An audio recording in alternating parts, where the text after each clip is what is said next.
Alhamdulillahi wahda, wassalatu wassalamu ala rasulillah.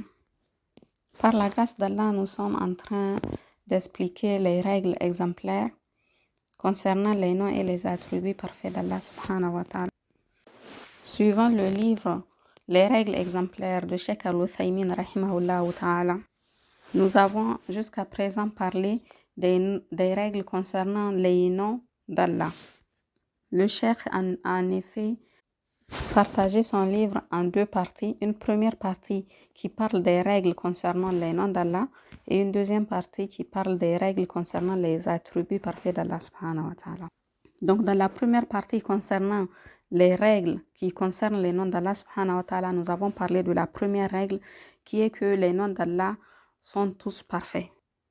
Donc tous les noms d'Allah azza wa jal sont parfaits, ils sont incomparables, rien ne leur est semblable dans la perfection, car ce sont des noms qui englobent des attributs de perfection, dans lesquels il n'y a aucun manquement, aucune forme d'imperfection, que cette imperfection-là soit supposée ou sous-entendue.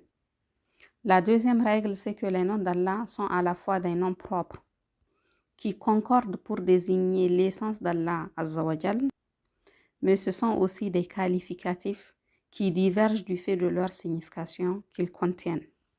Donc on dit que Al-Hayy, Al-Aziz, Al-Rahman, Al-Rahim sont tous des noms d'Allah. Donc ils concordent pour désigner un seul nommé qui est Allah azza wa jal. Mais par contre Al-Hayy désigne l'attribut de vie qui est différent de l'attribut qui est Al-Izza contenu dans le nom d'Allah azza wa jal, Al-Aziz qui veut dire la puissance. Donc tous ces noms d'Allah sont des noms propres qui concordent pour désigner Allah azza wa jal et qui par contre contiennent des significations à travers leurs attributs qui peuvent être divergents. Pour la troisième des règles, il faut savoir que tous les noms d'Allah azza wa jal indiquent un ou plusieurs attributs et que ces attributs-là ont des effets différents. Nous avons les attributs muta'addi qui sont transitifs, dont l'effet porte sur la création d'Allah azza wa jal, sur les créatures, et d'autres dont l'effet ne porte pas sur la création et qui s'arrête juste à l'essence d'Allah azza wa jal. Donc ce sont des attributs qui sont intransitifs, qui n'ont pas d'effet sur les créatures. Ainsi donc, quand nous avons un des noms d'Allah azza wa jal, on regarde l'effet qu'il a ou pas sur la création. Donc si c'est un nom qui est transitif, donc dont l'effet porte sur les créatures, il convient d'appliquer trois choses. La première chose, c'est qu'on affirme le nom à Allah azza wa jal. Par exemple, pour le nom d'Allah Ar-Rahim, on dit que Ar-Rahim est un nom d'Allah. Donc, on affirme le nom à Allah azza wa jal. Ensuite, on affirme l'attribut qui découle de ce nom-là, Allah azza wa jal. Ici, la Rahma, on dit que la miséricorde est un attribut d'Allah. Et on affirme ce que ce nom-là implique sur les créations, sur les traces et les signes que ce nom-là laisse sur la créature. Donc que Allah azza wa jal fait miséricorde aux créatures. Si par contre le nom est un nom à attribut intransitif dont l'effet ne porte pas sur les créatures, il convient d'observer deux choses. On affirme le nom à Allah azza wa jal et on affirme l'attribut qui découle de ce nom-là à Allah. C'est le cas pour le nom d'Allah azza wa jal, Al-Hayy. Donc on affirme que Al-Hayy est un nom d'Allah azza wa jal, le vivant. On affirme l'attribut de vie qui est contenu dans ce nom-là, à Allah azza wa jal. Ensuite, nous avons parlé de la quatrième règle que le Cheikh rahimahullah ta'ala a évoquée, qui en résumé veut dire que les noms d'Allah azza wa jal ont des indications. Ils nous indiquent l'entité, l'être, l'essence d'Allah azza wa jal, ainsi que ses attributs.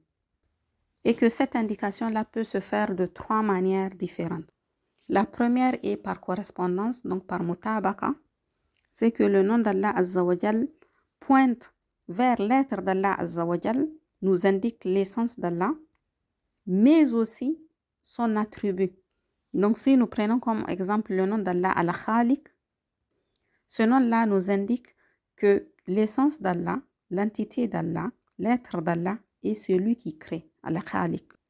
Mais aussi l'attribut de création comme étant un attribut d'Allah Azza wa Jal. Ainsi, le nom Al-Khaliq pointe en même temps vers l'être d'Allah, mais aussi vers la création qui est son attribut. Et cela par mutabaka, par correspondance.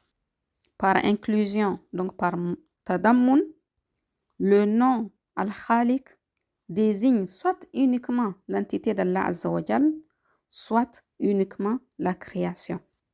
Donc, suivant le contexte, on comprend que l'argument qu'on veut exploiter ici pointe soit uniquement vers l'entité d'Allah Azza wa Jal, son essence, soit uniquement vers l'attribut de création.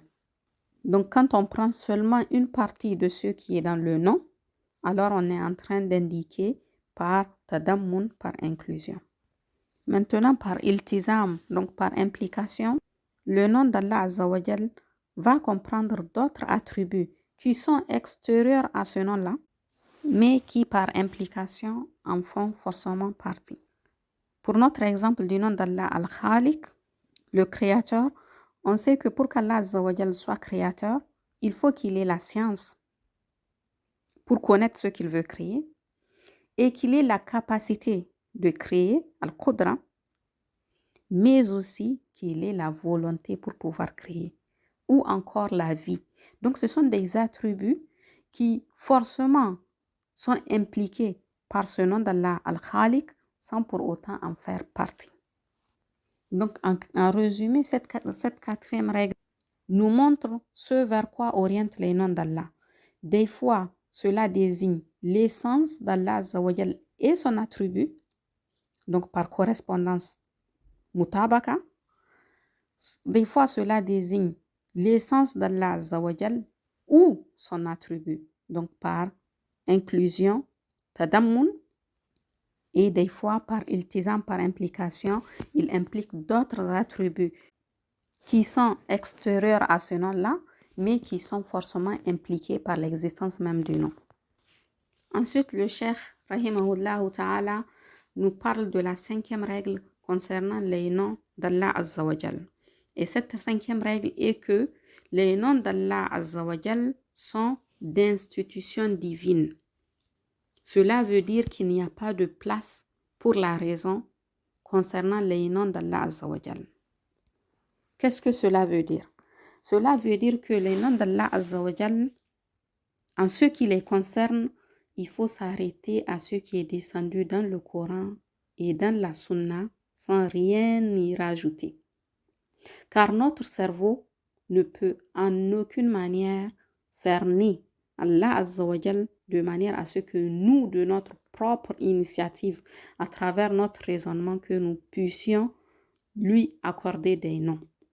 Ce ne sera jamais suffisant et ça ne sied pas à la valeur d'Allah Azza wa Jal, à sa grandeur. On ne nomme donc pas Allah Azza wa Jal par le biais de la raison. On doit s'arrêter à ce qui est venu dans le Coran et dans la Sunna, sans rien rajouter ni diminuer. Car notre raison humaine ne peut aucunement concevoir ce qui convient à Allah comme nom. Donc on doit s'en tenir au texte. Car Allah Azza wa Jal l'a dit dans le Coran, وَلَا تَقْفُ مَا لَيْسَ لَكَ بِهِ عِلْمٌ إِنَّ السَّمْعَ وَالْبَصَرَ وَالْفُؤَادَ كُلُّ أُولَئِكَ كَانَ عَنْهُ مَسْئُولًا. Et ne poursuis pas ce dont tu n'as pas de connaissance. Certes, lui, la vue et le cœur, tout cela a un responsable. Qu'est-ce que cela veut dire? C'est que notre raison ne peut pas percevoir ce qui revient de droit à Allah. Et tu seras questionné pour ce que tu prétends, pour ta croyance. Donc il faut que tu prennes garde. Informe-toi bien avant de parler. Ne pas parler, d'avoir un argument clair avec lequel tu répondras le jour dernier, parce que certes tu seras questionné. Certains anciens allaient jusqu'à dire, si tu pouvais ne pas bouger ta tête dans un sens ou dans l'autre, à moins d'en avoir un argument, alors fais-le.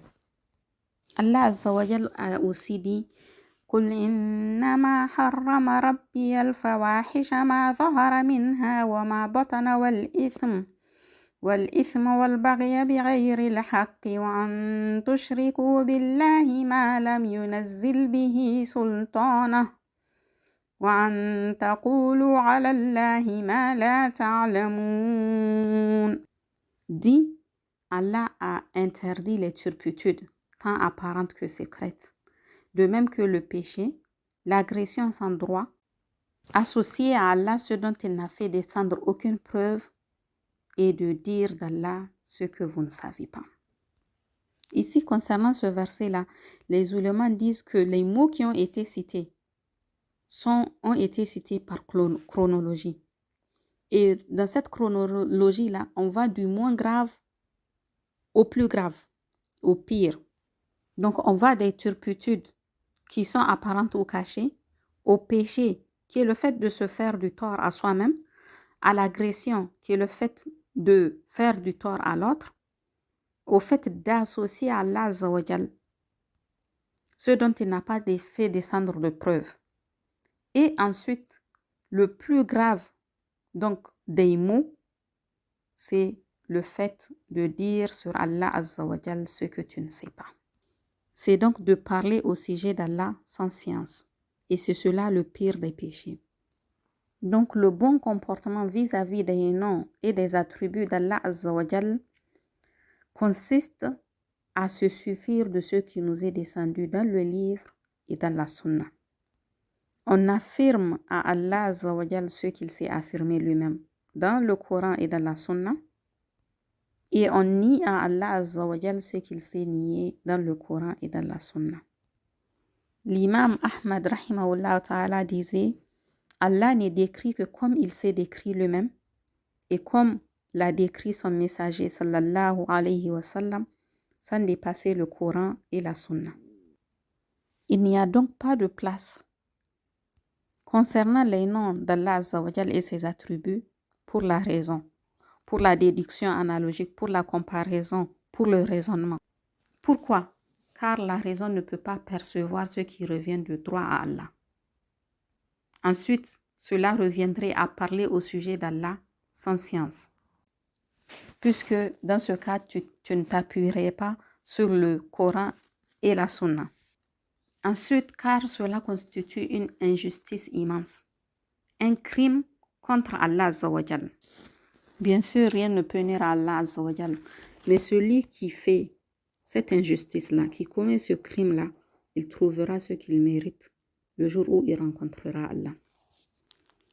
Donc les savants sont unanimes sur le fait qu'il est permis de nommer Allah Azza wa Jal comme il s'est nommé lui-même ou comme le prophète sallallahu alayhi wa sallam nous l'a enseigné, et de dire sur Allah ce qu'il s'est dit sur lui-même, et qu'il est impératif de rejeter ce qu'Allah s'est refusé à lui-même, que ce soit venu dans le Coran ou dans la Sunna. Nous avons cette invocation-là que le prophète sallallahu alayhi wa sallam nous a enseigné de dire en cas de tristesse, et dans laquelle il y a cette partie: As'aluka bi kulli ismin huwa laka sammayta bihi nafsak. Je te demande par tous tes noms par lesquels tu t'es nommé toi-même, ou anzaltahu fi kitabik, ou que tu as envoyé dans ton livre, ou allamtahu ahadan min khalqik, ou que tu as enseigné à quelqu'un parmi ta création, ou bien que tu as retenu auprès de toi dans ton savoir, que tu as gardé dans la science de l'inconnu. Donc ici, le prophète sallallahu alayhi wa sallam nous montre les voies par lesquelles on peut connaître les noms d'Allah. C'est les noms qu'Allah a utilisés pour se nommer lui-même, qu'il a enseigné à travers ses livres, qu'il a révélé dans ses livres, ou qu'il a enseigné à certains parmi ses serviteurs, ou bien qu'il a conservé auprès de lui. Ici, on ne trouve pas des noms que les gens t'ont attribués, ou bien que les gens trouvent que c'est bien de te donner. Il n'y a pas cette partie-là. Du coup, on s'arrête au nom qu'Allah Azza wa Jalla a utilisé pour se nommer, qu'il a révélé dans ses livres, qu'il a enseigné à certains parmi ses serviteurs ou qu'il a conservé auprès de lui dans sa science de l'inconnu. Et nous avons cette autre invocation que le prophète sallallahu alayhi wa sallam finissait avec La uhsi sana'an alayk anta kama athnayta ala nafsi. Je ne peux pas te louer comme il sied à ta grandeur, tu es comme tu t'es loué toi-même. Donc si le prophète sallallahu alayhi wa sallam dit une chose comme ça, qu'en est-il de nous autres? Donc on ne peut pas, notre petit cerveau ne peut aucunement percevoir la louange qui sied à Allah ou un nom qui sied à la grandeur d'Allah. Du coup, on doit s'arrêter à ce qui est venu dans le Coran et dans la Sunna. Affirmer à Allah ce qu'il s'est affirmé à lui-même dans le Coran et dans la Sunna et nier à Allah ce qu'il s'est nié à lui-même subhanahu wa ta'ala.